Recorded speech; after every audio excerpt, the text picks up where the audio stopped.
একটা ব্যাপার কি জানেন, ক্ষমা করতে পারাটা সাধারণ বিষয় না।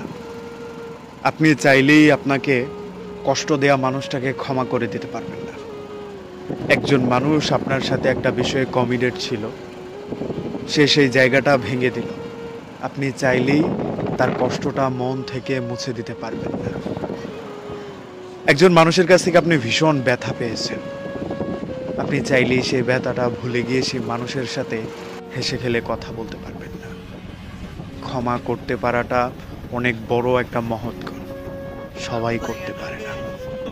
আপনার চলার পথে, আপনাকে বলার পথে একটা মানুষ ভুল করে বসলো, ভুলটা ভুলে গিয়ে সেই মানুষটাকে জড়িয়ে ধরতে পারাটা চারটিখানি কথা না।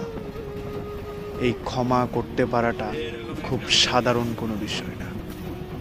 ক্ষমা করতে মন লাগে, ক্ষমা করতে মহত্বতা লাগে। আপনি চাইলেই একটা মানুষকে পেছনের সব কিছু এড়িয়ে গিয়ে সামনে খুব স্বাভাবিকভাবে চলাফেরার জন্য আহ্বান করতে পারবেন না। ক্ষমা করা শিখতে হয়, ক্ষমা করতে জানতে হয়। আসলে ক্ষমা করে দিতে পারলে আপনি জীবনে অনেক কিছু হালকা করে নিয়ে সামনে এগোতে পারবেন।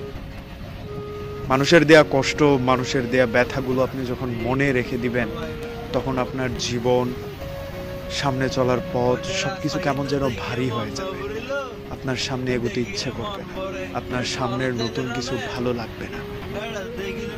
আপনাকে ক্ষমা করতে জানতেই হবে। মানুষকে ক্ষমা করে দেয়া ভালো। মানুষের দেয়া কয়েক বৎসরের পুরনো ব্যথা ভুলে যাওয়াই ভালো। ভুলে গিয়ে মানুষকে মনে রাখাই ভালো। কি হবে, আপনি ক্ষমা না করে দিলেও একটা মানুষের একটা জীবন অনায়াসে চলে যাবে। নেহায়াত আপনি কিছু বাড়তি ব্যথা নিয়ে বেঁচে থাকবেন। একটা মানুষের দেয়া কষ্টের ওজনটা আপনি সারা জীবন বয়ে বেড়াবেন।